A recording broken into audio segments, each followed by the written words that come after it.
सर्वांना नमस्कार. लोकसंवाद फाउंडेशन औरंगाबाद च्या वतीने संवादमाला असा आभासी माध्यमातून एक नवीन उपक्रम आम्ही या ठिकाणी सुरू केला आहे. मित्र, आपल्याला सर्वांना सांगायला आनंद होतो की लोकसंवाद फाउंडेशन ही एक संस्था आम्ही सर्व समवयस्क मित्र डॉक्टर राजेश करपे सर यांच्या मार्गदर्शनाखाली एकत्र येऊन मराठवाड्याच्या प्रश्नांसाठी, मराठवाड्याच्या हिताच्या प्रश्नासाठी आणि एकूणच अलीकडच्या काळामध्ये समाजामध्ये संविधान मूल्यांची होत असणारी जी सगळी गळचेपी आहे, संविधान मूल्यांचा होत असणारा जो ऱ्हास आहे, आणि या अनुषंगाने नव्या पिढीमध्ये जनजागृती व्हावी, नव्या पिढीला संविधान मूल्यविषयक विचार त्यांच्यापर्यंत पोहोचावा या उद्देशानं एक सामाजिक पातळीवरती काम करण्यासाठी सर्व समवयस्क मित्रांनी मिळून लोकसंवाद फाउंडेशन ही संस्था औरंगाबाद येथून स्थापन केलेली आहे.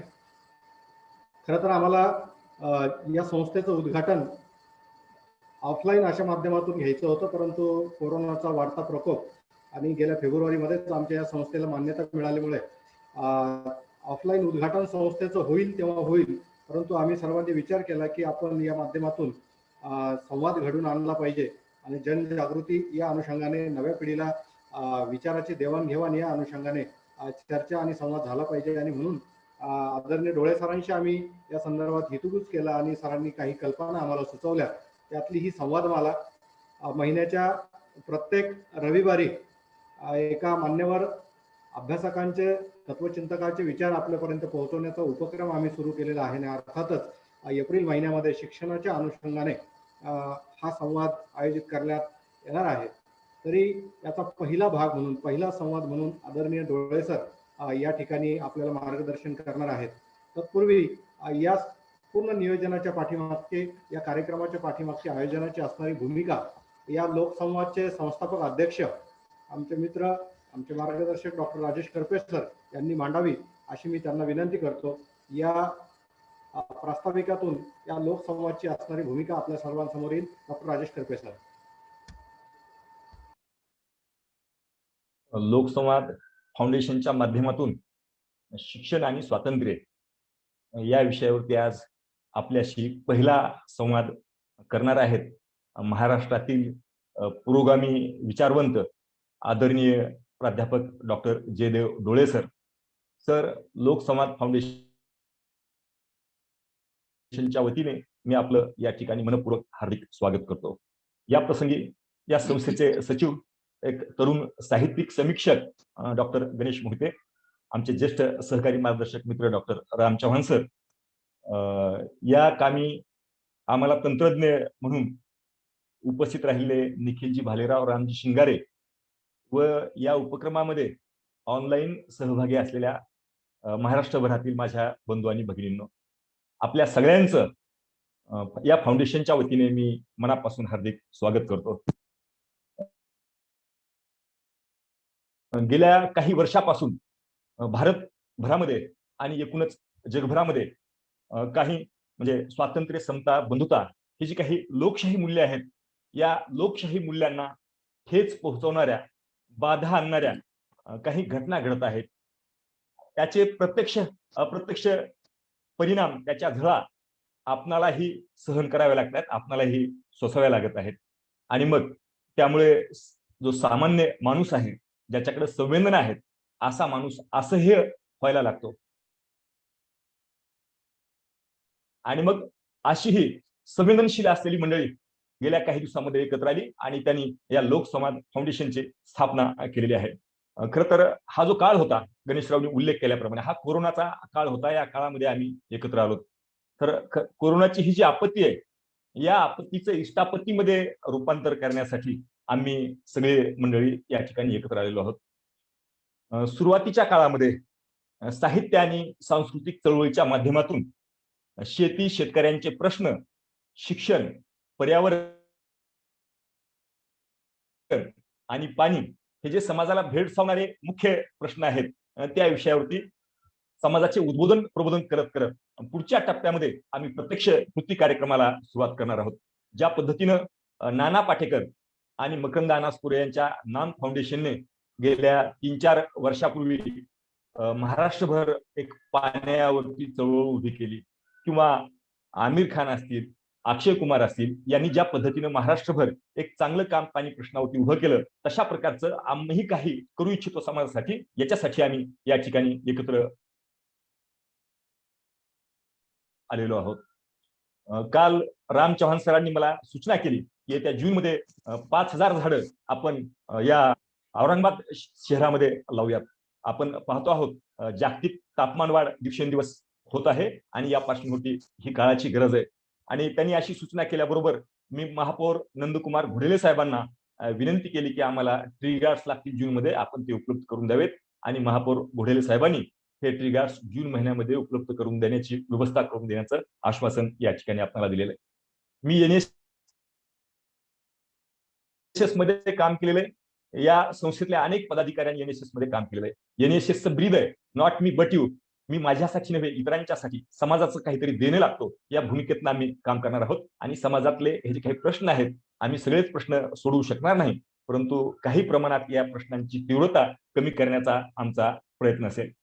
आणि हे करत असताना आमचे जे काही समविचारी मित्र आहेत, या समविचारी मित्रांना सोबत घेऊन आम्ही हे काम पुढे नेणार आहोत. आज आम्ही आपल्या सोबत डोळे सरांच्या माध्यमातून शिक्षणावरती चर्चा घडून आणणार आहोत. मगाशी गणेशरावनी ज्या पद्धतीने सांगितलं की ही सरांचीच सूचना आहे की एक विषय एक महिनाभर प्रत्येक रविवारी घ्यायचा आणि त्यावरती चांगल्या प्रकारची चर्चा घडून आणायची. पुढील 2-3 रविवारी अशाच प्रकारच्या शैक्षणिक वेगवेगळ्या पैलूंच्या वरती या व्यासपीठाच्या माध्यमातून या ठिकाणी चर्चा होईल. शिक्षण आणि स्वातंत्र्याचा घनिष्ठ संबंध असतो, कारण शिकलेला माणूस शहाणा असतो असे म्हणतात. तो स्वतंत्र बुद्धीने विचार करत असतो. शिक्षणाच्या अभावी कसा अनर्थ ओढवतो हे महात्मा ज्योतिबा फुल्यांनी विद्येचं सूत्र प्रतिपादन करून आपल्याला सांगितलेलं आहे. जगाच्या इतिहासामध्ये अनेक देशांच्या मधून प्राध्यापक आणि विद्यार्थ्यांनी क्रांत्या घडवल्याचा इतिहास आहे. भारतीय स्वातंत्र्याच्या चळवळीमध्ये सुद्धा इंग्रजी शिकलेली जी काही नवी पिढी होती, या नव्या पिढीचं जे योगदान आहे, तो इतिहासही आपल्या साक्षीला आहे. थोडक्यात सांगायचे तर शिक्षण हे गुलामगिरीतून, पारतंत्र्यातून मुक्ती मिळवण्याचं फार मोठं साधन आहे. आणि म्हणूनच डॉक्टर बाबासाहेब आंबेडकर असं म्हणतात की शिक्षण हे वाघिणीचं दूध आहे आणि जे तो प्राशन करेल तो गुरगुरल्याशिवाय राहणार नाही. परंतु अलीकडील कालावधीमध्ये भारतीय शिक्षण व्यवस्थेला एक प्रकारची ग्लानी आल्यासारखं वाटतंय. भारतीय शिक्षण व्यवस्था एका विशिष्ट संक्रमण कालखंडातून जाते आहे असं वाटतंय. कायम विना अनुदानित तासिका तत्वावर प्राध्यापकांच्या शिक्षकांच्या नियुक्त्या, 7-7 वर्षापासून शिक्षकांची नोकर भरतीवरती बंदी. उदाहरण द्यायचं झालं तर सर, आपल्या विद्यापीठाशी संलग्नित 450 महाविद्यालयापैकी फक्त 115 महाविद्यालये अनुदानित आहेत. उर्वरित 335 विनानुदानित महाविद्यालये आपल्या विद्यापीठाशी संलग्नित आहेत. काही बोटावरती मोजण्या इतपत महाविद्यालये जर सोडली तर या विनानुदानित महाविद्यालयामधून एकही शिक्षक काम करताना आढळून येत नाही. आणि या पार्श्वभूमीवरती या शैक्षणिक वर्षापासून शासनाने जवळपास 200 पेक्षा अधिक नवीन महाविद्यालये सुरू करण्यासाठीचे बिंदू दिले होते, परंतु विद्यापीठाच्या व्यवस्थापन परिषदेने क्रांतिकारक निर्णय घेतला आणि शासनाने दिलेले सर्वच्या सर्व बिंदू फेटाळून लावले. परंतु तरीही व्यवस्थापनाने फेटाळलेले हे जे काही महाविद्यालय आहेत, हे महाविद्यालय पुन्हा एकदा त्या संस्थाचालकांना देण्याचा घाट या ठिकाणी घातला जातो आहे. या ठिकाणी काही प्राध्यापकांचे प्रतिनिधी असतील, काही विद्यार्थ्यांचे प्रतिनिधी असतील, काही प्राचार्य असतील, काही संस्थाचालक, या सगळ्यांना माझी विनंती असेल की हे जे शिक्षणाचं बाजारीकरण सरकारने होऊ घातलेलं आहे, करू इच्छित आहे, त्याला आपण सगळ्यांनी मिळून सामूहिकपणे विरोध केला पाहिजे. तरच मराठवाड्यातील शिक्षणाचं पावित्र्य जोपासलं जाईल. अनुदानित महाविद्यालयामध्येही अलीकडच्या कालावधीमध्ये सर काही अपप्रवृत्ती बळावू लागलेल्या आपल्याला दिसून येतात. 3%, 5% अथवा वर्षभराचा अर्धा पगार किंवा 1 महिन्याचा पगार संस्थाचालक या ठिकाणी मागतात. प्राचार्यांच्या खुर्चीमध्ये सर संस्थाचालक जाऊन बसतात. मी आणखीन सर नाये डोळे सरांचं प्राचार्य नावाचं आत्मकथन वाचलं नाही, परंतु डॉक्टर राम चव्हाण सरांनी मला सांगितलं की नाये डोळे सरांनी असं नोंदवून ठेवलंय की संस्थाचालक आल्याच्या नंतर ते कधीही संस्थाचालकाच्या समोर म्हणजे विद्यार्थी त्या ठिकाणी असताना उठून उभे राहिले नाहीत. काय की विद्यार्थ्यांच्या समोर चुकीचा मेसेज जाता कामा नये अशा प्रकारची भूमिका सरांनी आपल्या आत्मकथनामधून मांडलेली आहे. ज्या महाविद्यालयामध्ये एकही शिक्षक पूर्ण वेळ भरलेला नाही, ज्या महाविद्यालयाचे संस्थाचालक प्राचार्यांच्या खुर्चीत येऊन बसत असतील, अथवा ज्या ठिकाणी 3%, 5% अथवा वर्षाचा 1 महिन्याचा, अर्धा महिन्याचा पगार मागितला जात असेल, त्या ठिकाणी शिक्षण घेत असलेल्या विद्यार्थ्यांच्याकडून बंडाची, स्वातंत्र्याची किंवा क्रांतीची भाषा करणे म्हणजे मला असं वाटतं की वाळूतून तेल ज्या पद्धतीने निघण्याची आपण अपेक्षा करतो तशा प्रकारची ती अपेक्षा असेल. आणि म्हणून शिक्षण आणि स्वातंत्र्य अशा महत्वाच्या विषयावरती आज आपल्यामध्ये उपस्थित डोळे सर आपणाला मार्गदर्शन करणार आहेत. डॉक्टर जयदेव डोळे सर हे प्रख्यात लेखक, विचारवंत आणि व्यासंगी पत्रकार आहेत. परखड विचारांसाठी ते राज्यभर प्रसिद्ध आहेत. गोरगरीब विद्यार्थ्यांचे तारणहार आणि प्राचार्य कसे असावेत याचा मापदंड महाराष्ट्राला घालून देणारे पुरोगामी विचारवंत ना. ये. डोळे यांच्या विचारांचा आणि कृतीचा वारसा ते समर्थपणे जोपासत आहेत. मराठवाडा दैनिकात परखड पत्रकारिता करणाऱ्या डोळे सरांनी पुरोगामी विचार चळवळीत सक्रिय सहभाग नोंदवलेला आहे. हा सहभाग नोंदवताना त्यांनी सुरुवात स्वतःपासून केली. आयुष्यभर अंधश्रद्धा निर्मूलनाचे कार्य केले. देव, धर्म, जात, पंथ यापासून ते कोसो मैल दूर राहिले आहेत. परिवर्तनवादी चळवळीला वाहिलेल्या साधना या प्रसिद्ध साप्ताहिकाचे संपादक म्हणूनही त्यांनी काम पाहिलेले आहे. पत्रकारितेत कार्यरत असतानाच तत्कालीन पुणे विद्यापीठातील वृत्तपत्र विभागात पदवी पूर्ण करीत असतानाच सेट नेट ही परीक्षा उत्तीर्ण झाले आणि त्याच विभागात ते सहाय्यक प्राध्यापक म्हणून रुजू झाले. त्या ठिकाणी काही वर्ष घालविल्यानंतर डॉक्टर बाबासाहेब आंबेडकर मराठवाडा विद्यापीठातील वृत्तपत्र विभागात सहयोगी प्राध्यापक म्हणून ते रुजू झाले. या ठिकाणी 10 वर्षापेक्षा अधिक कालावधीमध्ये त्यांनी अभ्यासू पत्रकार घडविण्याचे कार्य डोळे सरांनी केले. याच काळात त्यांनी अनेक ग्रंथांचे लिखाण केले. यातील प्राध्यापक लिमिटेड आणि RSS या दोन्ही ग्रंथांची महाराष्ट्रभर आणि देशभर फार मोठी चर्चा झाली. एकात सध्याचे प्राध्यापक कोणत्या दिशेने प्रवास करत आहेत हे परखडपणे त्यांनी दाखवून दिले आहे. तर दुसरीकडे RSSच्या माध्यमातून हुकुमशाहीकडे वाटचाल सुरू असलेल्या केंद्रातील सत्ताधारी पक्षाची मात्र संस्था असलेल्या संघटनेची विचारसरणी काय आहे हे त्यांनी दाखवून दिले आहे. याशिवाय लिव्हिंग फेथ हे अनुदानित पुस्तक आहे.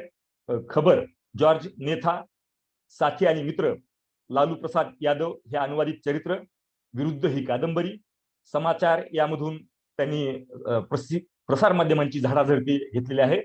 हा त्यांचा ललित ग्रंथही या ठिकाणी आहे. सर सतत विविध प्रसार माध्यमांमध्ये लेख लिहित असतात.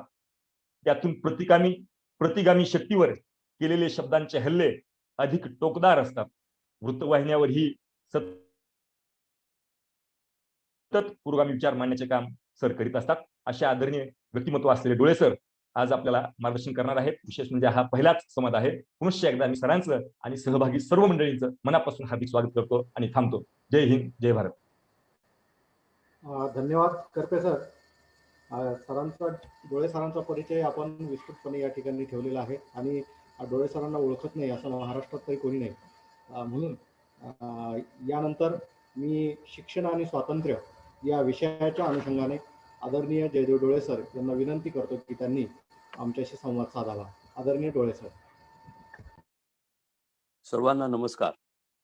लोकसंवाद फाउंडेशनच्या या व्याख्यानमालेचं पहिलं पुष्प मला गुंफायला दिलं त्याच्याबद्दल मी सर्वांचे आभार मानतो. एप्रिल महिन्यात हा कार्यक्रम असल्यामुळं बाबासाहेब आंबेडकरांची जयंती ही याच महिन्यात असल्यामुळं शिक्षण आणि स्वातंत्र्य असा वरकरणी भोंगळ वाटेल असा विषय मी निवडला. विषय जरी भोंगळ वाटला असला तरी आपण विसरत चाललेले काही पैलू सर्वांना लक्षात आणून द्यावेत म्हणून मी माझ्या या विषयाची मांडणी केली. स्वातंत्र्याचा आणि शिक्षणाचा जवळचा संबंध आहे ते आता मी आधी उलगडत नाही, कारण राजेश करपे यांनी ते बऱ्यापैकी विस्तारून सांगितलेलं आहे. आपल्यापुरता विचार केला तर 1938 साली औरंगाबादच्याच महाविद्यालयात निजामशाहीपासून मुक्ती मिळावी म्हणून पहिला सत्याग्रह विद्यार्थ्यांनी केला. म्हणजे राजकीय स्वातंत्र्याची मागणी ही विद्यार्थ्यांनी पहिल्यांदा औरंगाबादेत एका महाविद्यालयातूनच केली.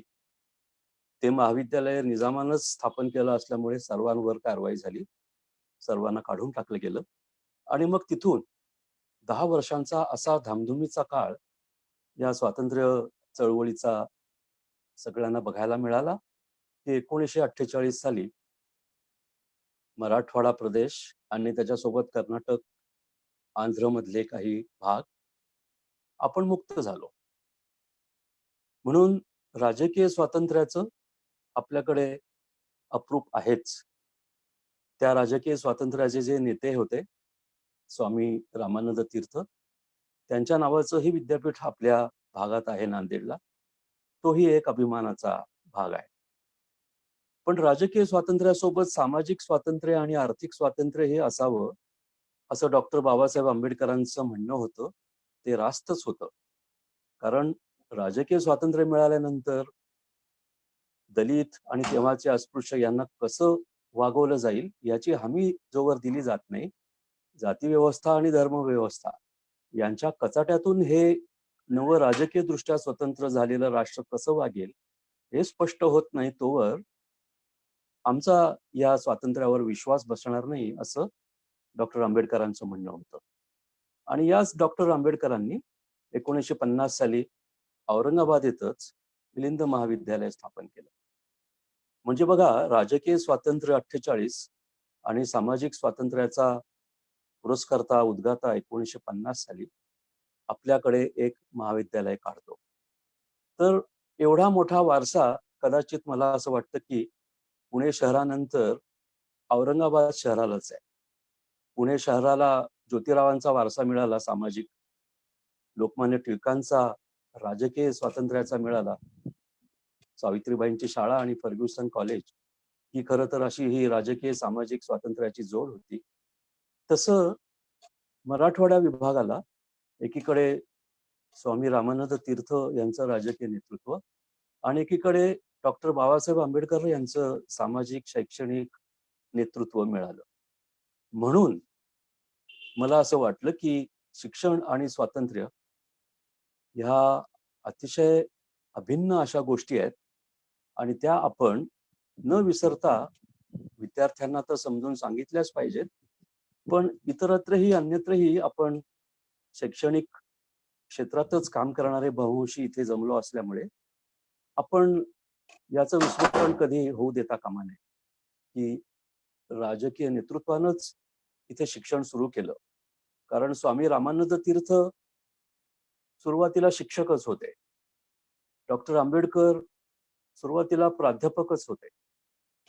त्यामुळे आपल्याला हा जो वारसा मिळालेला आहे तो वारसा आपण कधीही विसरून चालणार नाही. म्हणून मी राजकीय, सामाजिक स्वातंत्र्य आणि शिक्षण हा विषय निवडला.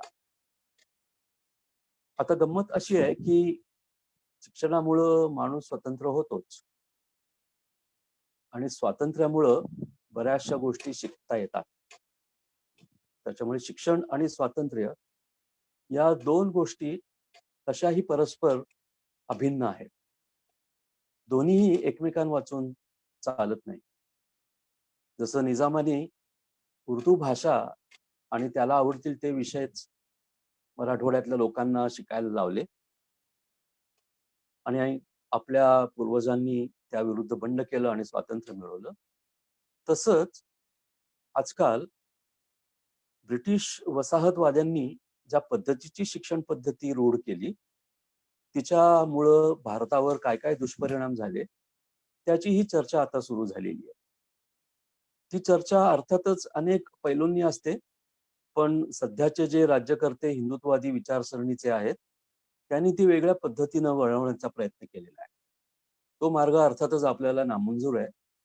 कारण जरी पाश्चात्य वसाहतवाद्यांचं शिक्षण इथे रुजलं, त्याने ते सार्वजनिक शिक्षण केलं आणि त्याच्यातून सर्वांना समान शिक्षणाचा हक्क मिळाला.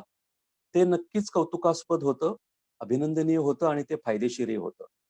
कारण सुरुवातीचं शिक्षण म्हणजे ब्रिटिश येण्यापूर्वीचं शिक्षण हे ब्राह्मणांच्या हातात होतं. ते प्रामुख्यानं वैदिक, धार्मिक अशा पद्धतीचं होतं आणि त्याच्यात अन्य जातीयांना जवळपास मज्जावच होता. तेव्हाच्या अस्पृश्यांना तर यायला, विचार करायलाही त्याच्याबद्दल परवानगी नव्हती. म्हणून ब्रिटिशांना सार्वजनिक शिक्षणाची गरज भासली. ती काही अंशाने त्यांना कारकून हवे होते, अभियंते हवे होते, शास्त्रज्ञ हवे होते, अधिकारी प्रशासक हवे होते, न्यायाधीश हवे होते. म्हणून जरी झाली असली, तरी तिनं आपल्या देशातल्या फार मोठ्या घटकाला स्वातंत्र्य लाभून दिलं, शैक्षणिक मुक्ती मिळवून दिली. हे आपण मान्य करावंच लागेल.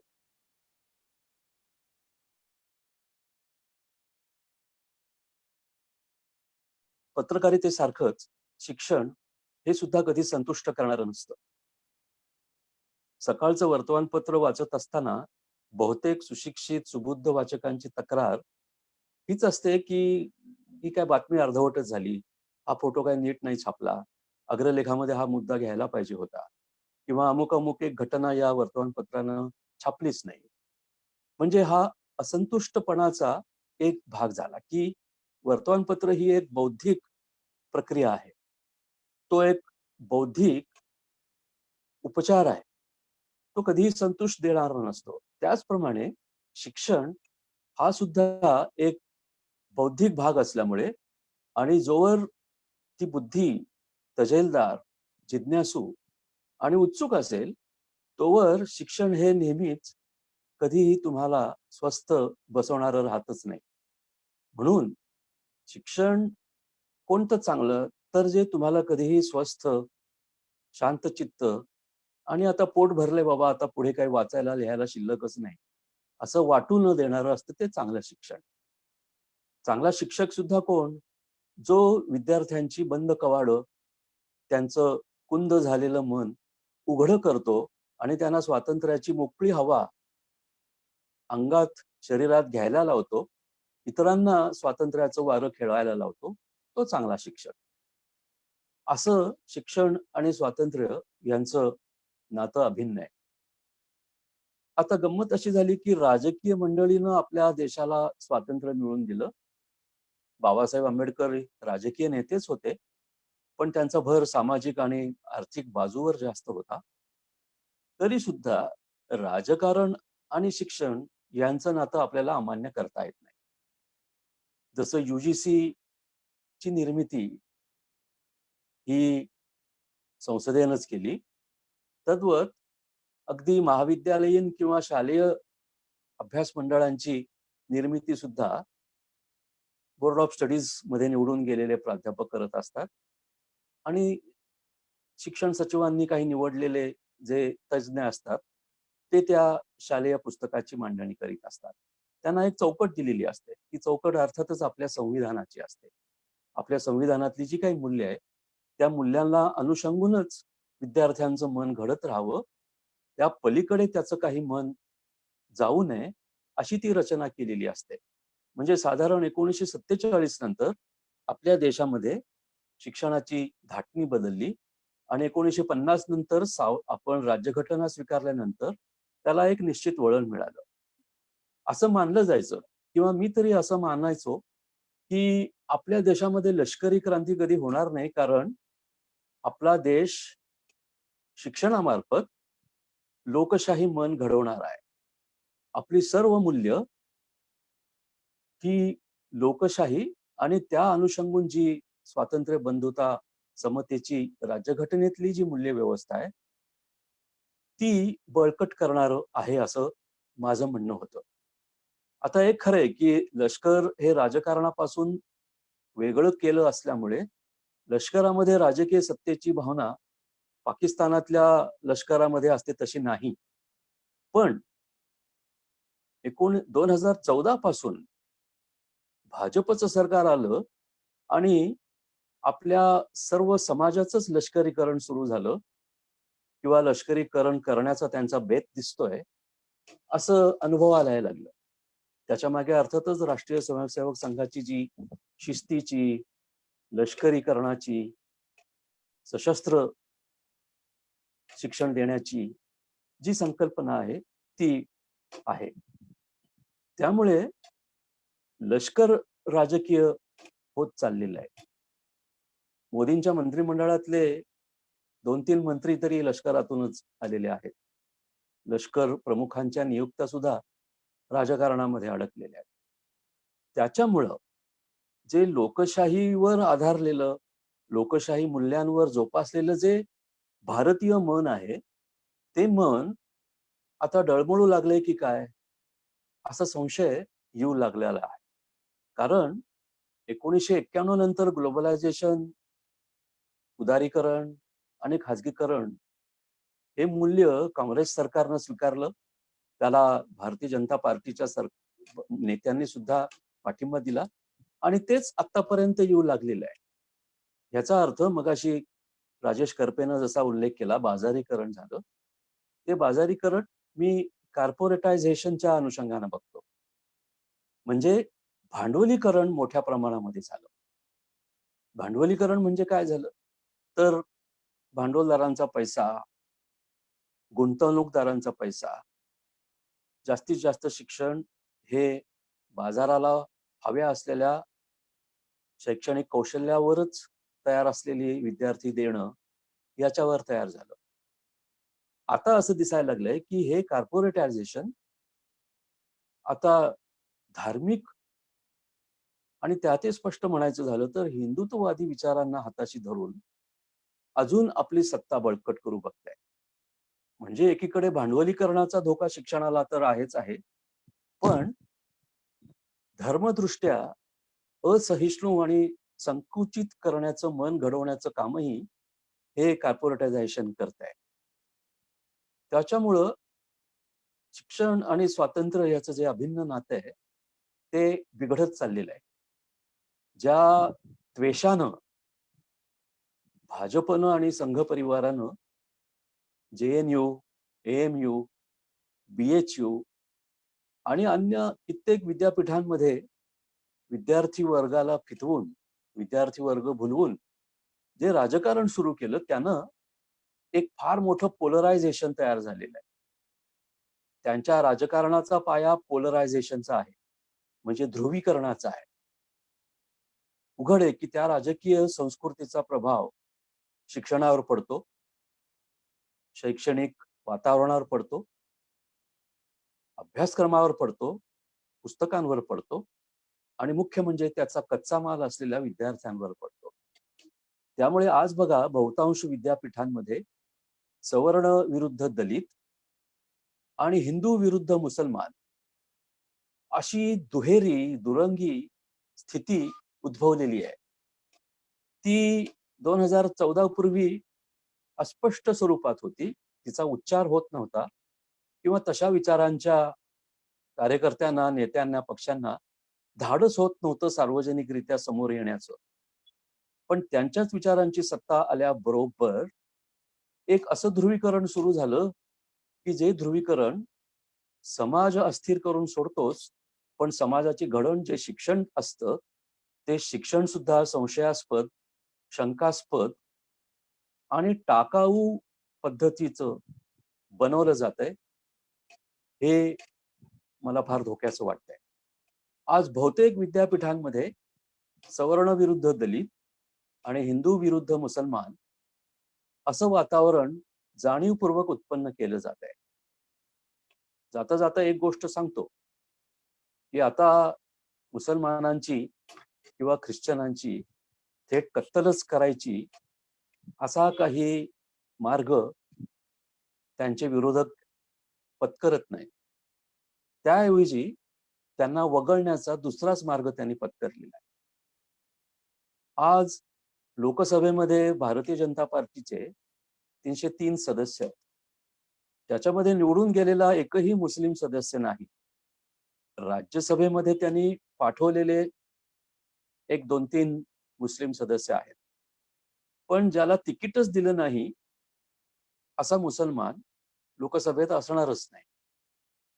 त्याखेरीज उत्तर प्रदेश, महाराष्ट्र, राजस्थान, मध्य प्रदेश वगैरे जिथे भाजपची सत्ता आहे, तिथे निवडून आलेला मुसलमानच त्या विधानसभांमध्ये नाही, कारण मुसलमानांना तिकीट द्यायचंच नाही अशी त्यांची रीत आहे. याचा अर्थ निर्णय प्रक्रियेमधून, लोकशाहीच्या निर्णय प्रक्रियेमधून 15-16% लोकसंख्या असलेला एक जनसमुदाय हा पक्ष जाणीवपूर्वक वगळतोय. आणि एकदा तो लोकशाही निर्णय प्रक्रियेतून बाहेर पडला की हळूहळू तो शिक्षण व्यवस्थेमधून सुद्धा बाजूला पडेल आणि त्याचा परिणाम फक्त एक धर्मी संस्कृती, एक चालुकानुवर्तित्व आणि एक जातीय विचार इथंच येऊन थांबेल, हा धोका आहे. आणि ती संस्कृती उत्पन्न करायची असल्यामुळे आज सर्वत्र आरक्षणाच्या आणि सवलतींच्या निमित्तानं जाणीवपूर्वक सवर्ण विरुद्ध दलित आणि या मुसलमानांना दुय्यम नागरिकत्व देण्याचं राजकारण यशस्वी करण्याच्या दिशेने वाटचाल करण्यासाठी हिंदू विरुद्ध मुसलमान असं भांडण सुरू केलं जात आहे. त्याचा परिणाम नकळत या शिक्षण व्यवस्थेवर होतोच.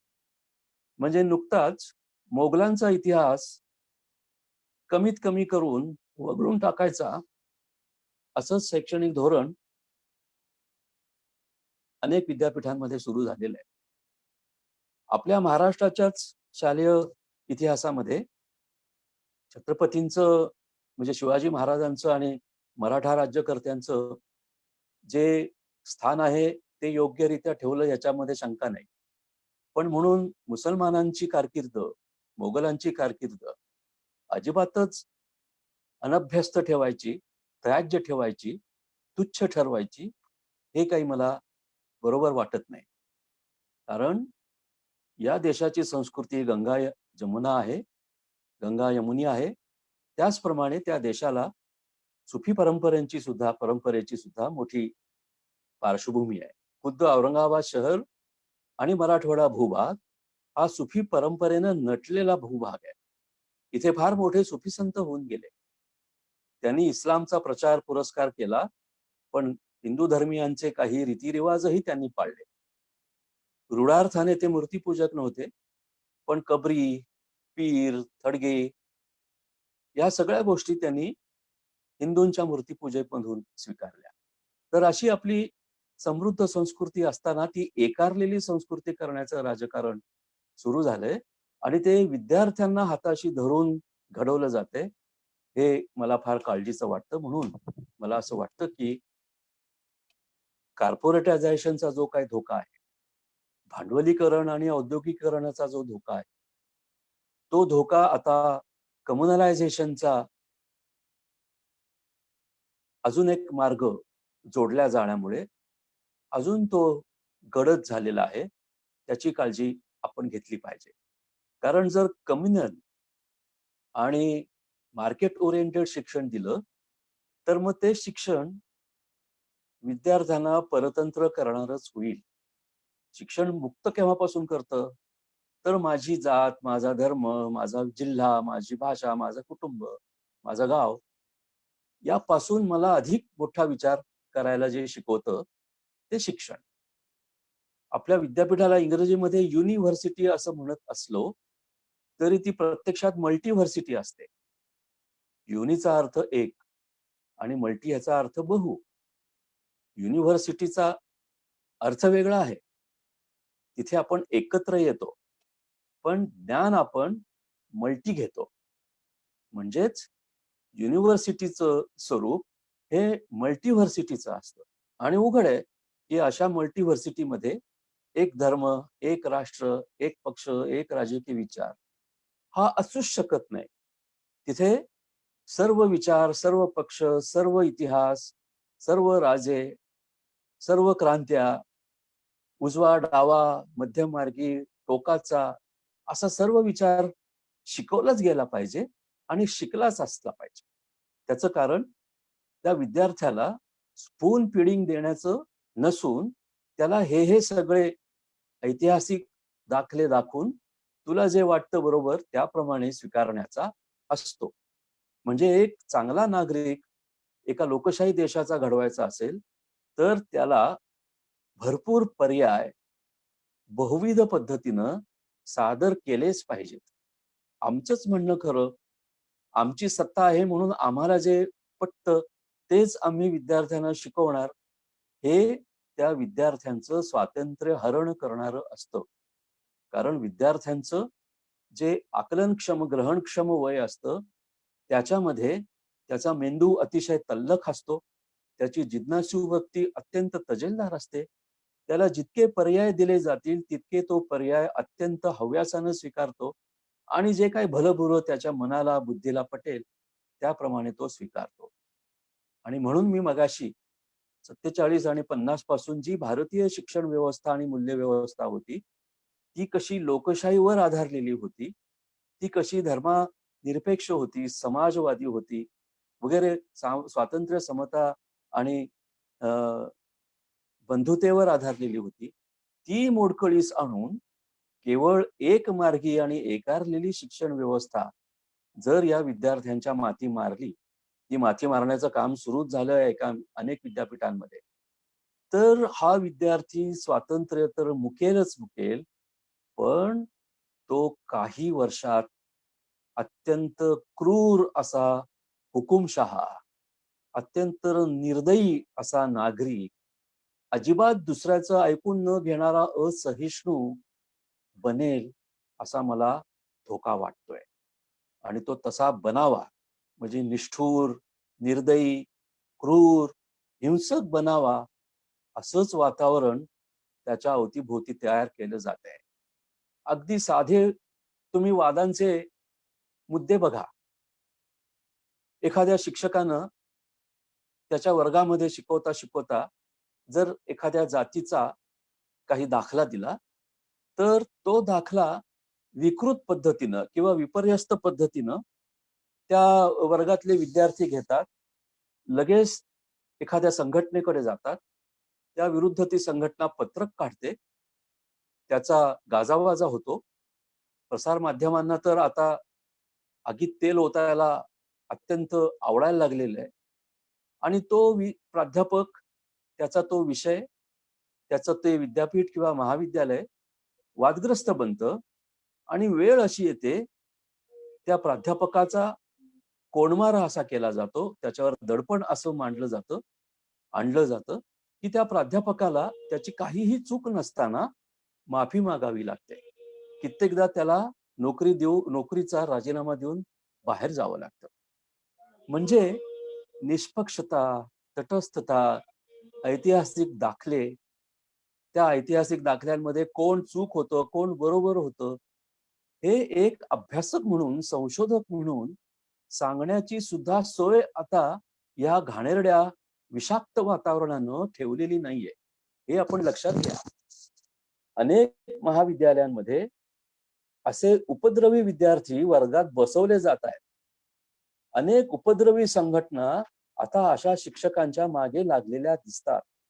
तो काय शिकवेल, त्याची मांडणी कशी असेल, त्याचा वैचारिक कल कसा आहे, त्याला कोणते विषय जमतात, त्याचा संशोधनाचा विषय काय, याचा अभ्यास करून बरोबर त्याच्या वर्गामध्ये जाऊन त्याचा एखादा तरी मुद्दा किंवा त्याच्या तोंडून चुकून गेलेलं एखादं वाक्य पकडायचं आणि गजब करून त्या प्राध्यापकाला नामोहरम करायचं. हे राजकारण आता देशभर महाविद्यालयात आणि विद्यापीठांमध्ये सुरू झालेलं आहे. पूर्वी असं झालं नव्हतं का? पूर्वी असं व्हायचं ना की सर, मला तुमचा मुद्दा पटला नाही, मला असं वाटतं की तुमची जी मांडणी आहे ती अयोग्य आहे. जर तुम्ही पुन्हा उद्या दुसऱ्या दिवशी जर काही अधिक माहिती याच्याबद्दल जर सांगितली तर आम्हाला वाटतं की हा गैरसमज दूर होईल. असं मोकळं वातावरण होतं. मला असे अनेक प्रसंग आले. अनेक विद्यार्थ्यांनी मला असं सांगितलं की सर, तुमचं जरा अपुरं वाटतंय, हे अर्धवट दिसतंय, आपण उद्या चर्चा करूया. मीही तयारी करून जायचो. पण कोणीतरी एकदम भडकला, पत्रक काढलं माझ्या विरुद्ध उभा राहिला, संघटन त्यानं माझ्या समोर उभं केलं आणि लगेच गाजावाजा करून एक प्राध्यापक पूर्ण कायमचाच त्याच्या जीवनातून उठून जाईल, अशा पद्धतीचं राजकारण मला तरी कधी अनुभवायला आलं नाही. किंबहुना या लोकसंवाद फाउंडेशनच्या प्राध्यापकांनाही ते आलं नसेल. पण आताच्या तरुण पिढीचे जे प्राध्यापक आहेत, 30च्या आत बाहेरचे, त्यांना असं दडपण उत्पन्न केलं जातंय की त्यांचं शिकवण्याचं स्वातंत्र्य हे चिरडलं जात आहे. म्हणजे वर्गात जाण्यापूर्वीच मी ही बाजू घेऊ का ती बाजू घेऊ, मी हे मत मांडेल तर कसं होईल, मी जर असं मांडलं तर या जातीचे विद्यार्थी काय म्हणतील, त्या जातीची मांडणी काय असेल, त्या जातीची भूमिका काय असेल, असा जर साशंक होऊन एखादा प्राध्यापक जर वर्गात शिकवायला जात असेल, तर मला नाही वाटत तो उत्तम शिक्षक होईल. आणि म्हणून मला असं वाटतं की हे जे दडपशाहीचं, दहशतीचं, धाक उत्पन्न करण्याचं जे वातावरण आहे, ते शिकवण्याचं स्वातंत्र्य सुद्धा पळवून नेत आहे. आणि ते मला प्राध्यापकांच्या भावी पिढ्यांना अतिशय त्रासदायक ठरेल, हे सांगावसं वाटतं. आमची पिढी म्हणजे माझी पिढी तर निवृत्त झाली. आमच्या पिढीचा काळ वेगळा होता. आमच्या पिढीचे सत्ताधारी राजकीय पक्षही वेगळे होते. त्यांना टीका चालत होती. त्यांना आलोचना सहन होत होती. त्यांना प्रतिवादही मान्य होता. कारण त्यांची संस्कृती किंवा त्यांची सांस्कृतिक वाढ ही भारताच्या स्वातंत्र्य चळवळीतून झालेली होती. राज्यघटनेतली जी मूल्यव्यवस्था आहे, तिनं ती वाढलेली होती. पण भारतीय जनता पार्टी आणि संघ परिवार हिला स्वातंत्र्य चळवळीचा अंश मात्रही अनुभव नाही. संविधानातली मूल्यव्यवस्था ती केवळ सत्ता स्वीकारण्यासाठी स्वीकार करते. एरवी त्याला ते संविधान मंजूर आहे की नाही ते 2002 सालीच आपल्याला कळलंय. 2002 सालीच अटल बिहारी वाजपेयींनी एक संविधान पुनरावलोकन समिती स्थापन केली होती. तिचे 19 सदस्य होते.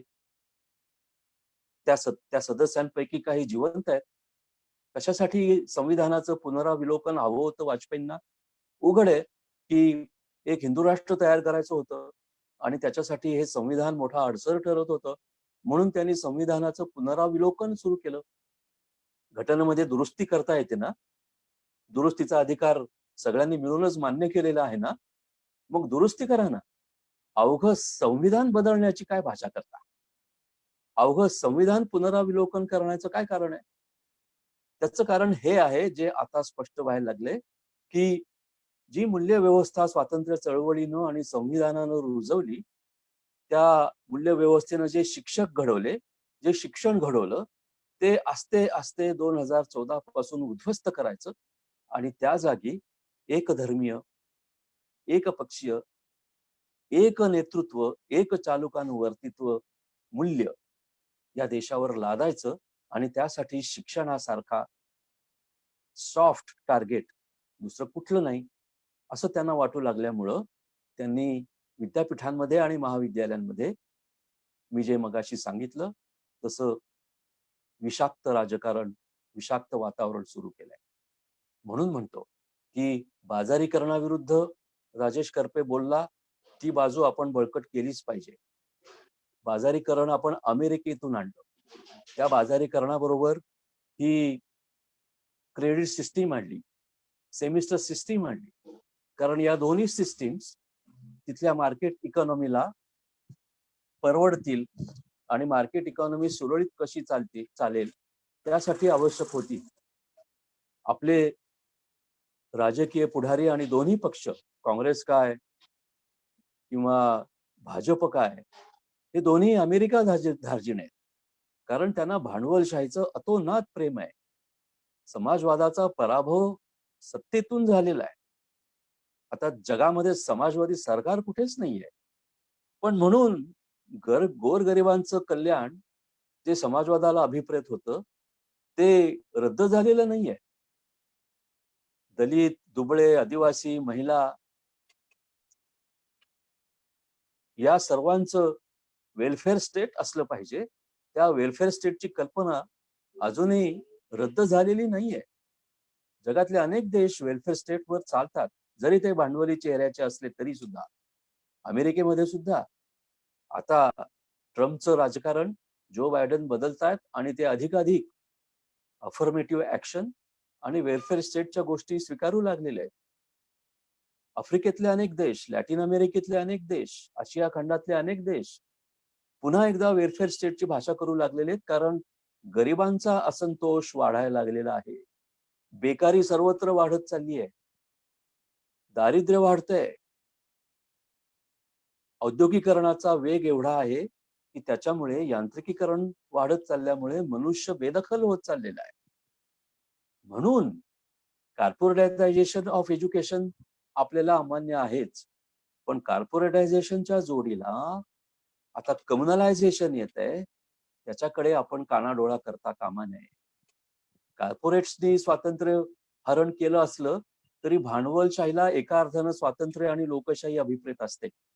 कारण भांडवलशाहीला सुद्धा संशोधनासाठी, नवे नवे उद्योगधंदे आणि उपकरणं करण्यासाठी स्वातंत्र्य हवं असतं. असं स्वातंत्र्य ज्याच्यामध्ये नवनवं संशोधन उत्पन्न होईल. त्याला शिक्षणामध्ये सुद्धा गोडी असते. म्हणून भांडवलशाहीमध्ये शिक्षण आणि स्वातंत्र्य याचं एक महत्व असतं. पण आज जे मी म्हणतोय ते स्वातंत्र्य त्यांना तेवढं नसतं. आता गंमत अशी आहे की खाजगी विद्यापीठं निघालेली आहेत. त्या खाजगी विद्यापीठांमध्ये खाजगी भांडवलाची गुंतवणूक आहे. आणि त्या खाजगी भांडवलाची गुंतवणूक काय करते हे आपण मागच्या महिन्यामध्ये सोनीपत इथल्या अशोका युनिव्हर्सिटीमध्ये 2 मोठ्या प्राध्यापकांनी राजीनामे दिले, त्याच्यात बघितलं. भानुप्रताप मेहता हे त्या अशोका विद्यापीठाचे माजी कुलगुरू होते आणि नंतर प्राध्यापक झाले. त्यांनी मॅनेजमेंटच्या दडपणामुळे राजीनामा दिला. दडपण काय होतं तर हे प्रताप भानू मेहता इंडियन एक्सप्रेसच्या वर्तमानपत्राचे सल्लागार संपादक आहेत. इंडियन एक्सप्रेस हे काय समाजवादी विचारांचं वर्तमानपत्र नाही, ते शुद्ध भांडवली विचारांचं आहे. पण आपला माल खपावा म्हणून ते निष्पक्षता, तटस्थता याची थोडीशी काळजी करत असतात. त्यामुळे त्या वर्तमानपत्रात हे भानू प्रताप मेहता मोदींवर, भाजपवर, हिंदुत्वावर, धर्माधिष्ठित राजकारणावर सडकून टीका करणारे लेख लिहित असतात. त्या लेखाचा आम्हाला त्रास होतो असं कारण सांगून या भानुप्रताप मेहतांना राजीनामा द्यावा लागला. पण कारण ते नाही. एक माजी कुलगुरू आणि एक प्राध्यापक अतिशय तर्कनिष्ठ, शास्त्रशुद्ध आणि या देशाच्या संविधानाला उपयुक्त ठरणारी मांडणी जर विद्यार्थी केंद्री करत असेल आणि विद्यार्थी जर त्याच्या प्रभावाखाली येत असतील तर ते विद्यार्थी आपल्या सरकारविरुद्ध उभे राहतील, बंड करतील, अशी भीती वाटून सरकारमधल्याच काही लोकांनी मॅनेजमेंटवर दडपण आणलं आणि भानुप्रताप मेहतांना राजीनामा द्यावा लागला. आश्चर्य असं की दुसऱ्याच दिवशी अरविंद सुब्रमण्यन या दुसऱ्या प्राध्यापकांना मेहतांच्या राजीनाम्याचा निषेध म्हणून आपला राजीनामा दिला. हे अरविंद सुब्रमण्यम कोण होते? हे भारतीय जनता पार्टीचं जे भांडवली विचारांचं सरकार आहे त्याचे आर्थिक सल्लागार होते. मोदींचे आर्थिक सल्लागार होते. म्हणजे तेही भांडवलशाहीचेच पुरस्कर्ते होते. पण त्यांनी स्वातंत्र्य आणि शिक्षण याच्यामध्ये लुडबुड होऊ लागताच राजीनामा दिला. याचा अर्थ कॉर्पोरेट्सना स्वातंत्र्य हवं असतं, लोकशाही हवी असते, शिक्षण हवं असतं, ते त्याच्या कलानं हवं असतं. पण कम्युनलायझेशन समोर आता कॉर्पोरेट्स शरण जात आहेत, मान झुकवत आहेत. ही आपल्या लोकशाहीलाच धोक्यात आणणारी गोष्ट आहे. हे मला तुम्हाला सर्वांना स्पष्ट करून सांगायचं आहे. कॉर्पोरेट्स विरुद्ध जगभरात संघर्ष चालूच आहे. त्याच्या विरुद्ध अनेक पुस्तकं आणि विद्वान उभे राहिलेले आहेत. खुद्द अमेरिकेमध्ये समाजवादी विचार तरुणांमध्ये आणि विद्यार्थ्यांमध्ये प्रचंड लोकप्रिय झालेला आहे. 2-3 पुस्तकं समाजवाद्यांबद्दल, समाजवादाबद्दल तिथे तयार झालेली आहेत, तर उघड आहे की भांडवलशाहीची जी काही अपुरी ताकद असते तिनं लोकांचे डोळे उघडलेले आहेत. तसाच काहीचा धडा जर भारतातल्या विद्यापीठांनी आणि विद्यार्थ्यांनी घेतला तर आपली धडगत नाही असं विद्यमान राज्यकर्त्यांना वाटायला लागलेलं आहे. म्हणून ते असा शिक्षण आणि स्वातंत्र्य हे दोघांचंही अपहरण करायला निघालेले आहेत. कुलगुरू आपल्या लायकीचे किंवा आपल्याला आवडतील तेच नेमायचे. व्यवस्थापन परिषदेतले बहुतांश सदस्य आपल्याला हवे तेच निवडायचे. राज्यपाल तर त्यांच्याच पक्षाचे आणि संघाचेच कार्यकर्ते दिसत आहेत. आपल्या राज्यपालांचं आणि आपल्या राज्य सरकारचं काय संघर्ष आणि काय भांडण चालू आहे हे आता आपल्याला सगळ्यांनाच माहिती आहे. हे राज्यपाल जाणीवपूर्वक संघ विचारांचे व्यवस्थापन परिषद सदस्य नेमतायत. अनेक अभ्यास मंडळांवर प्रमुख नेमतायत. कुलगुरू तर संघ विचारांचेच नेमतायत. म्हणजे शिक्षण आता हळूहळू मी जे मगाशी विचार सांगितला ते हळूहळू आता उघडपणे त्यांनी बळकवायला सुरुवात केलेली आहे. कुलगुरू त्यांच्याच विचारांचा, व्यवस्थापन परिषदेचे बहुसंख्य सदस्य तेच, बोर्ड ऑफ स्टडीज मध्ये तेच, पुस्तकं छापणारे तेच, आणि हळूहळू विद्यार्थ्यांवर सुद्धा प्रभाव पाडण्यासाठी तोच विचार. तर चहूबाजूनी हा वेढा आपल्याला पडलाय असं मी म्हणणार नाही. आपण ज्या संविधानावर प्रेम करतो आणि ज्या राज्यघटनेचा आदर आपण करतो त्या राज्यघटनेच्या मूल्यव्यवस्थेला पडलाय हे आपण जाणून घेतलं पाहिजे. आपल्या देशाला हुकुमशाहीकडे वळवण्याचा घाट घातला जातोय ते आपण घेऊ द्यायचं का? ते आपण जोवर आपले प्राण आहेत तोवर निकरानं होऊ दिलं नाही पाहिजे असं मला जाणीवपूर्वक सांगायचंय. आता दुसरी गोष्ट,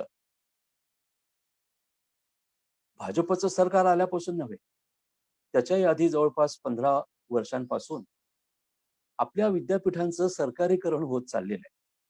विद्यापीठांचं म्हणजे शिक्षणाचं सरकारीकरण होत चाललंय. आता मी जो काही मुद्दा मांडेल त्यानं काही तरुणांना राग येईल, पण एमपीएससी आणि युपीएससीच्या विद्यार्थ्यांची वाढती संख्या विद्यापीठांच्या लायब्रऱ्यांमध्ये आणि रिडिंग रूम मध्ये बसते हे मला फार काळजीचं वाटतं. त्या लायब्रऱ्यांमध्ये लाखो रुपयांनी वर्गणी भरलेली मासिकं असतात, जर्नल्स असतात, मॅगझिन्स असतात, रिसर्च पेपर्स असतात, पुस्तकं तर असतातच असतात. ते ज्ञान बाजूला सारून मकबरा केव्हा बांधला, ताजमहाल केव्हा बांधला, आणि औरंगजेबाची कारकीर्द काय होती, आणि मराठेशाही कधी काळी झाली, पेशवाई कधी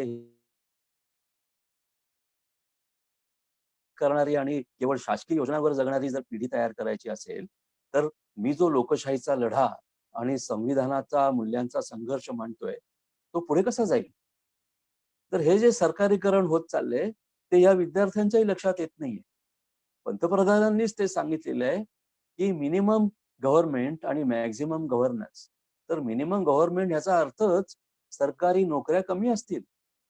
मग जर सरकारी नोकऱ्याच कमी असतील तर मग एमपीएससी आणि युपीएससी ला बसण्याचं एवढं कारण काय आहे या विद्यार्थ्यांमध्ये?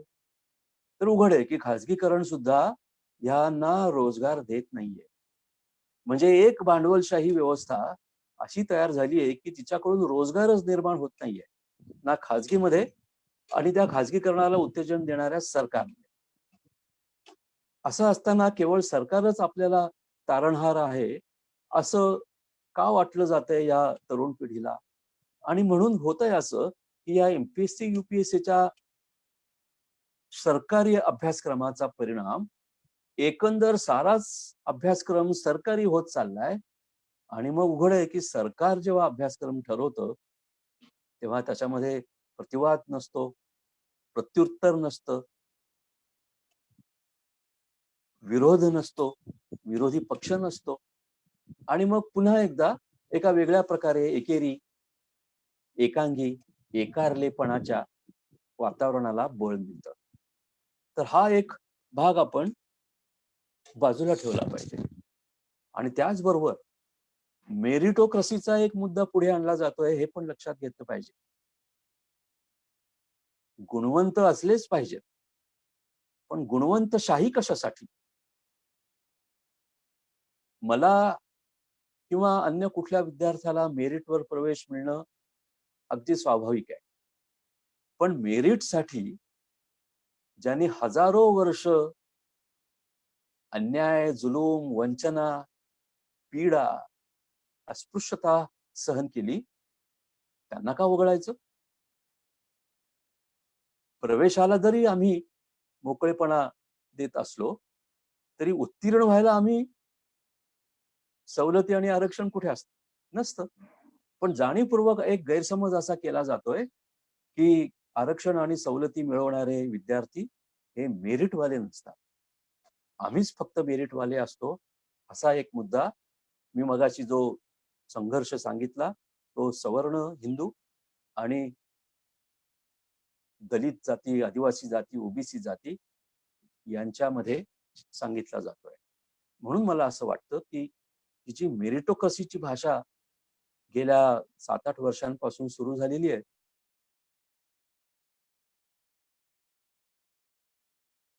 आणि तिचाही आपण काळजीपूर्वक विचार करायला पाहिजे. ते आपण सतत सांगितलं असलं पाहिजे. मी विद्यार्थ्यांबद्दल बोललो, पण प्राध्यापकांबद्दलही बोललं पाहिजे. प्राध्यापक लिमिटेड लिहून मी प्राध्यापकांची नाराजी ओढवली हे खरं आहे, पण मला अनेक लोकांनी सांगितलं की इतकी वाईट पातळी झाली की तुम्हाला दुसरं पुस्तकही लिहावं लागेल.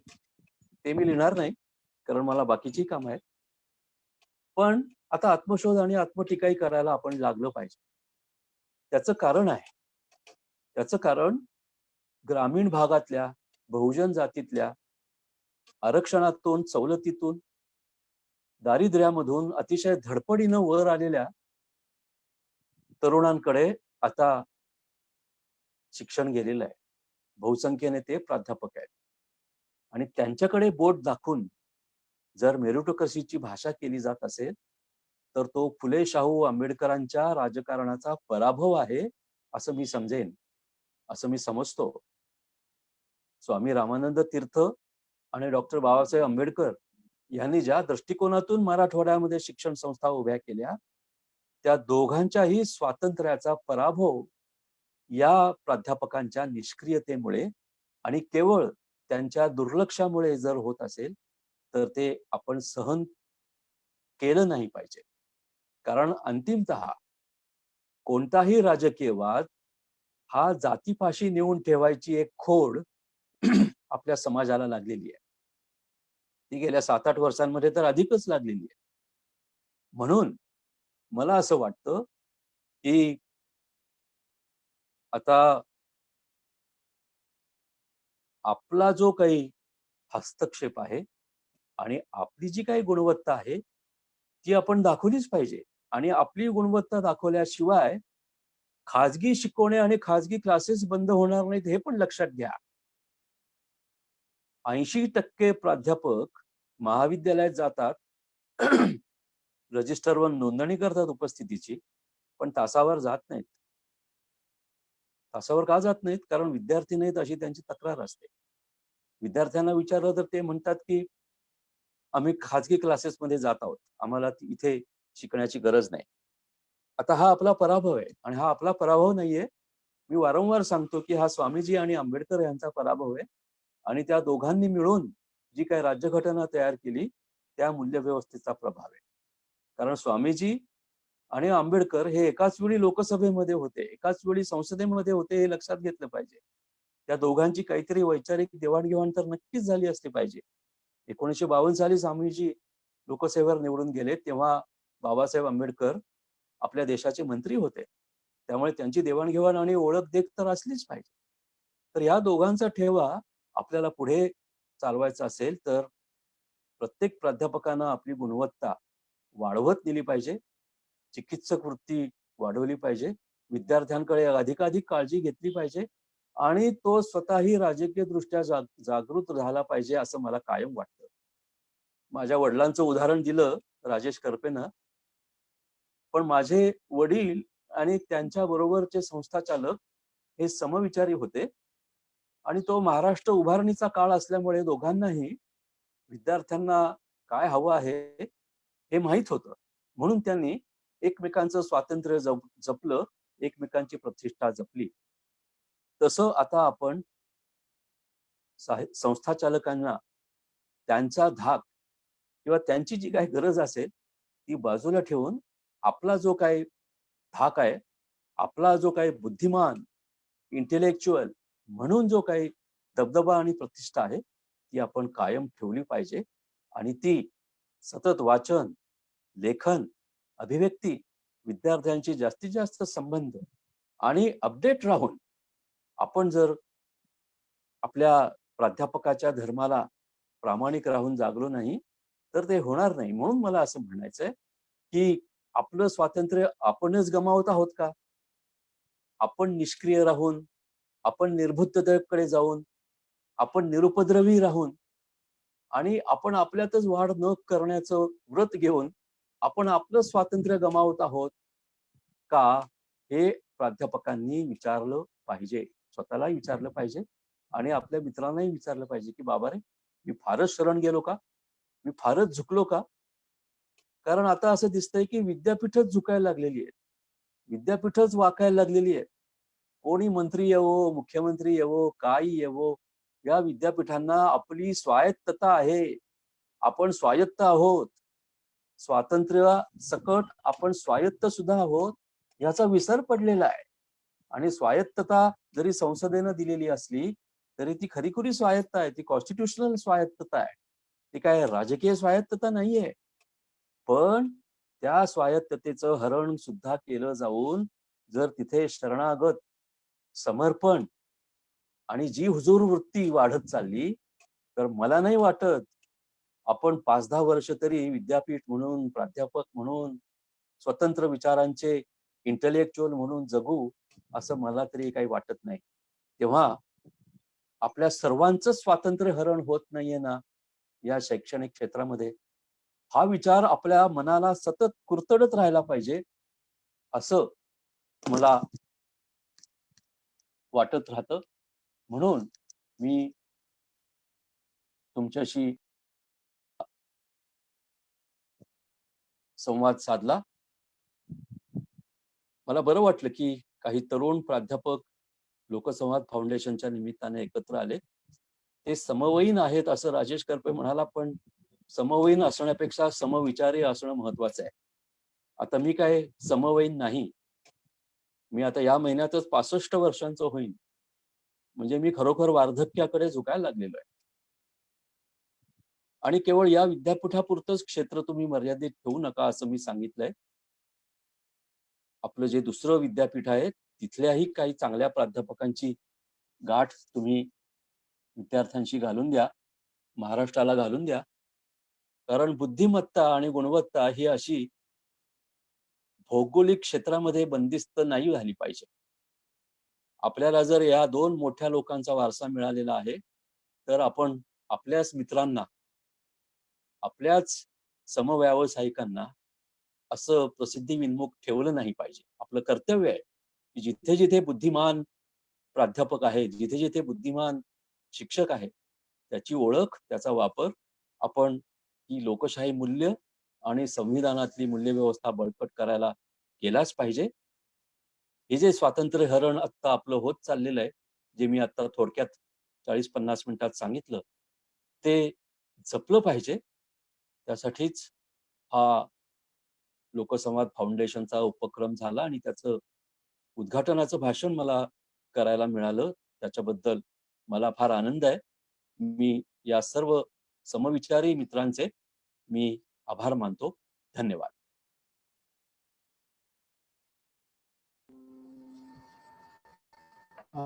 धन्यवाद सर. अतिशय चिंतनगर्भ अशा स्वरूपाचे विचार आपण आम्हा सर्वांसमोर या ठिकाणी ठेवले. खरं म्हणजे प्राध्यापक हा समाजाचा वैचारिक क्षेत्रामध्ये नेतृत्व करणारा घटक आहे. परंतु जागतिकीकरणाच्या काळानंतर आपण बघितलं की सामाजिक चळवळींचा अस्त झालेला आहे आणि एकूणच प्राध्यापक सुद्धा अनेक दडपणाखाली वावरताना आपल्याला दिसतो आणि समाजाचं वैचारिक नेतृत्व करण्याची असणारी कुवत आपण दिवसेंदिवस गमावत चाललेलो आहोत. आणि म्हणून शिक्षणातून आपल्याला मिळालेलं स्वातंत्र्य हे अबाधित ठेवून समाजाचं वैचारिक भरणपोषण करण्याची जबाबदारी ही आपल्यावरती आहे. आणि त्या भरणपोषणाच्या अनुषंगाने पुढे काहीतरी करता यावं, आपल्याला पुढे जाता यावं, याच अनुषंगाने लोकसंवाद फाउंडेशन या माध्यमातून पुढे काम करेल. आणि एकूणच राष्ट्रीय पातळीवरती शिक्षण आणि राजसत्तेनं सध्याचा जो सगळा दुरुपयोग शिक्षण व्यवस्थेमध्ये चाललेला त्यांचा सगळा एकूण हस्तक्षेप या अनुषंगाने आणि आपण नेमकं काय केलं पाहिजे, आपली भूमिका काय असली पाहिजे या अनुषंगाने अतिशय मार्मिक अशा स्वरूपाचं विवेचन आदरणीय डोळे सरांनी या ठिकाणी आपल्या सर्वांसमोर ठेवलं.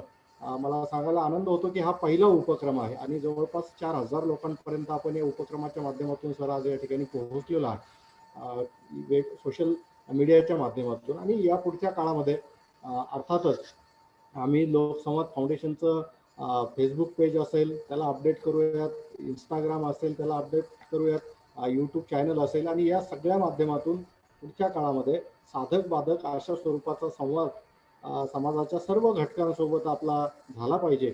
या अनुषंगाने निश्चित आम्ही एक उपक्रम आणखीन जोरदारपणे हाती घेण्याचं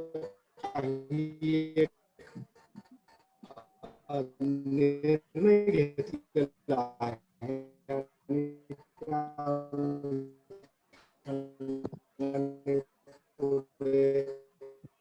आम्ही जाणार आहोत. तुर्तास या ठिकाणी साधलात आम्हाला अतिशय म्हणजे आनंद आणि एक तासभरात प्रश्न आणि शिक्षण व्यवस्थेत चाललेले सगळा मूल्यह्रास जो आहे तो आमच्या समोर मांडला. त्याबद्दल आम्ही तर सर्वांच्या वतीने आपले धन्यवाद या ठिकाणी व्यक्त करतो. परंतु आमच्या लोकसंवाद फाउंडेशनचे उपाध्यक्ष डॉक्टर बळीराम धापसे सर यांना विनंती करतो की त्यांनी एकूण डोळे सर आणि सर्वांचे सहभागी जे आहेत सर्वांचे आभार मानावेत. Professor Baliram Dhapse sir. धन्यवाद गणेशराव. सरांनी आमच्या लोकसंवाद फाउंडेशनला 2 सूचना केलेल्या आहेत. त्यांचं आम्ही अवश्य पालन करू की त्यांनी मर्यादित न राहता वेगवेगळ्या कार्यक्षेत्रात अगर नांदेड या विद्यापीठाच्या लोकांना बी या लोकसंवाद फाउंडेशनशी जोडण्याचा प्रयत्न करावा असं त्यांनी सुचवलेले आहे. त्याचं आम्ही अवश्य पालन करू. सोबतच सुरुवातीला समवयस्कच्या ऐवजी समविचारी लोकांनी एकत्र येऊन या उपक्रमात आणखी चांगले कार्यक्रम आणि चांगले कार्य घडावे अशी त्यांनी जी इच्छा व्यक्त केली आहे त्याचा सुद्धा आम्ही अवश्य विचार करू. सर्वप्रथम आम्ही 4-5 मित्र एकत्र आलो व अशा स्वरूपाचं काम करण्याचं आपल्याला काही करता येईल का ही कल्पना राजेश करपे सरांनी फार लावून घेतली आणि नंतर मग आम्ही प्रयत्न करून ही लोकसंवाद फाउंडेशन स्थापन केलं. हा कार्यक्रम घडून आणण्यासाठी Rajesh Karpe sir, Ganesh Mohite sir, Kailas Ambore sir, doctor Hansraj Jadhav, doctor Rameshwar Kalunkhe, doctor Ram Chavan, Sandeep Patil, doctor Chetna Sonkamble, Munjaba Dhondge, Ravikiran Sawant, doctor Shilpa Jiwal, Firoz Shaikh, Arjun More, Ram Shingareji, Shailendra Akolwar, Sanket Kulkarni, Sudha Mule, Vijay गवळी या सर्व लोकसंवादच्या टीमनी हा कार्यक्रम घडून आणण्यासाठी फार एफर्ट्स घेतलेले आहेत. त्या सर्वांचे मी उपाध्यक्ष या नात्याने आभार व्यक्त करतो व असेच वेगवेगळे उपक्रम आम्ही इथून पुढे सुद्धा राबविणार आहोत. सरांनी शिक्षण आणि स्वातंत्र्य या महत्वपूर्ण विषयावर आज जे चिंतन केलं ते खरोखरच विचार करण्याजोगं आहे की शिक्षणापासून माणसाला स्वातंत्र्याचा अर्थ कळतो आणि आज त्याच्यामध्ये विरोधाभास असा आहे की त्या शिक्षणाच्या माध्यमातून सर्वसामान्य लोकांचं स्वातंत्र्य हिरावून होण्याचं काम हे सरकार आणि ही विचारसरणी करत आहे. त्या अनुषंगाने सरांनी त्याच्यावर जो प्रकाश टाकला तो आमच्यासाठी फारच प्रेरणादायी आहे. प्रत्यक्ष आणि अप्रत्यक्षरित्या हा कार्यक्रम घडून आणण्यासाठी ज्यांनी आम्हाला सहकार्य दिले त्या सर्वांचे मी आभार व्यक्त करतो. धन्यवाद. धन्यवाद सर. पुढच्या रविवारी नवीन मान्यवरांसह आपण सर्वजण भेटूयात. तत्पूर्वी आपल्या काही सूचना आठवडाभरासाठी असतील तर त्या लोकसंवाद फाउंडेशन आम्ही याचा मेल ID क्रिएट केला आहे. त्या मेलवरती आपण जरूर सूचना कराव्यात. लोकसंवादच्या पेजवरती आपण सूचना करू शकता. पुढच्या रविवारी कोण वक्ते बोलणार आहेत त्याची घोषणा आम्ही लवकरच करू. तुर्तास सर्वांचे आभार. धन्यवाद.